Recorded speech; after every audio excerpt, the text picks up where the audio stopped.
March 3rd has long been celebrated by Bulgarians around the world. Before coming to Bulgaria, I had the privilege of attending a Liberation Day celebration in Washington, D.C., and heard the Bulgarian ambassador to the United States speak movingly about Bulgarian liberation from the Ottoman Empire and about the great Bulgarian hero, Vasilevsky.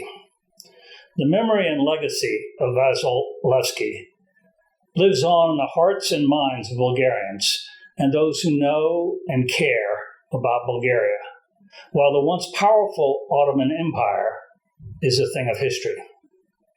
As so, too, are the empires of two of the great monsters of the 20th century, Adolf Hitler and Joseph Stalin. But now we have a 21st century tyrant intent upon recreating empire, intent upon subjugating independent and free people to a reign of terror and dictatorship. It has been sickening to watch the horrible pictures of the Russian invasion of Ukraine. We have seen in real time the pain and devastation of the Ukrainians, the destruction being wreaked upon their homes, their places of work and places of worship, upon their cities and towns and countryside, upon their very lives and their liberty. The unprovoked, brutal assault by the forces at Putin's command, the lies and naked aggression of Putin in trying to destroy another country, denying its very right to exist. These are events that will live in infamy. This barbaric attack is in violation of all international law and norms of human rights and dignity. It is an assault on freedom-loving people everywhere. Not since the days of Hitler has Europe seen such a massive war on behalf of tyranny that has already displaced hundreds of thousands of innocent people. The events of the past week have reminded us tragically that liberal democracy and the rights of people for self-determination cannot be taken for granted. These are rights that must be defended and fought for when they come under attack. And what an extraordinary display by the people and leadership of Ukraine of courage and commitment to the principles of democracy and human rights. What extraordinary determination and heroism we see every day. The ruthlessness of the dictator at the head of the Russian government is so appalling and so contrary to the heroism of the Ukrainian people and Ukrainian leadership. Their resistance to tyranny continues to be such an inspiration to freedom-loving people around the world. Ukrainian courage has been matched, we have seen, by the courage of Russian protesters, putting themselves in grave danger to stand in support of the Ukrainian people. Russians know that they protest at the risk of arrest and of great harm to themselves and their families.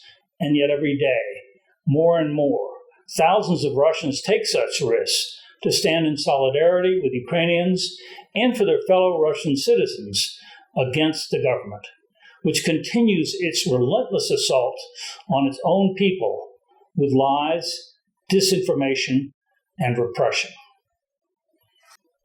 People around the world are joining in protest to this war of aggression and to show support for all those who are suffering because of it.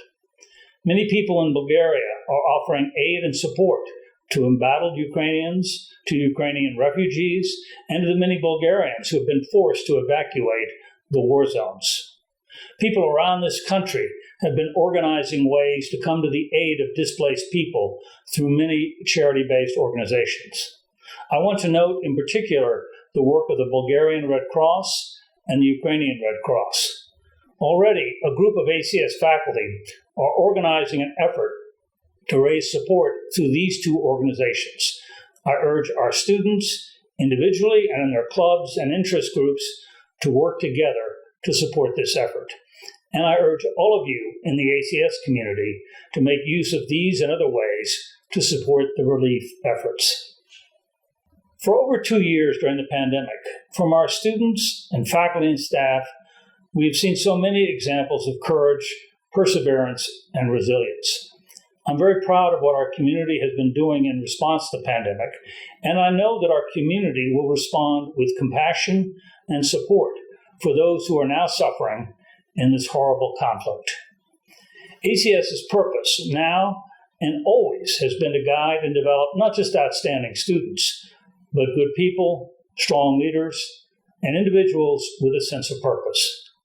ACS continues to promote its values as well as its academics, responsibility, integrity, and respect, and the additional values that I believe are also characteristic of ACS. Courage, perseverance, resilience, passion, and purpose. We believe in the courage to stand up for what you believe. We believe in the courage to take on great and worthy challenges. We engender perseverance and resilience. That is the determination to carry on in the face of adversity and to pick yourself up after setbacks. And we promote living your life with passion and purpose. What an example the Ukrainian people are providing of these values in action. March 3rd is a holiday that celebrates historic events. Is it not also a celebration of the eternal human yearning for freedom? Is it not also a celebration of human rights? Among these is our right as human beings to live and breathe freely. Recent events have starkly reminded us that human rights and human dignity must be protected as well as respected and cherished. Our responsibility, and the responsibility of every generation, is to stand up for human rights, to live them, to preserve them, and to protect them. And what about the great Vasil Levski, who has been such an inspiration to freedom-loving people? Where would he stand? Well, in fact, we know from his own words where he would stand. He devoted his life to the cause of human freedom and dignity, not just for his fellow Bulgarians, but for all people. Every nation and every person, he proclaimed, must be given the right to live with dignity and freedom. His voice speaks to us still across 150 years of time. And we need look no farther than the UN Declaration of Human Rights or the Charter of the European Union to find the enduring power of his words and beliefs, which live on in the hearts and minds of freedom-loving people everywhere. And this is truly something to celebrate on Liberation Day. Thank you.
Трети март е датата, на която историята отрежда прераждането на българското свобода. Изминат е тягостният, но и героичен, 5-вековен път към формирането на третата българска държава. Път, който преминава през няколко крайъгълни камъка на възрождането, започвайки от Паисий Хилендарски и неговата история славяно-българска, преминавайки през борбите за църковна независимост и образование, стигайки до Васил Левски и Априлското въстание и тяхното естествено продължение – освободителната война. Паисий, икона жива на един народ, ръка, която като свещ трепери, очи, в които българския свод отново синевата си намери. Килията на манастира стар побира робската велика жажда. В една килия пада цар след цар. В килията България се ражда. И нов месия тръгва в кал и прах. От две дисаги светлина да пръска. Една пренежна реч от Божи грях до Библия на бедните възкръсва. Българио на живи и на мъртви. Българио с безброй баташки църкви, с гробища и с паметници светли, с този жертвен въздух, който свети на тебе вечно, като вечен огън. Аз искам да те събера в стих, не мога. Аз искам цялата да те прегърна, но ръцете ми не стигат. Как да върна това, което ти си ми дарил? Не мога. И пред скръбната могила, пред шипка и пред вола коленича. И без да казвам колко те обичам, с една сълза и кърва, и страшна. За цялата ти обич се отплащам, сълза на радост и от скърб пролата. Сълза, в която ти си цялата събрана. 3 март. Това е датата, която поставя новото начало на България и води до поемането по друг, не по-малко трънлив път, изпълнен с изпитания, неволи, но и с немалко успехи. Затова, поглеждайки назад в историята, нека оценим по достойнство саможертвата на героите и силата на българския дух. И да си дадем сметка, че бъдещето на България зависи от нас самите. Честит празник!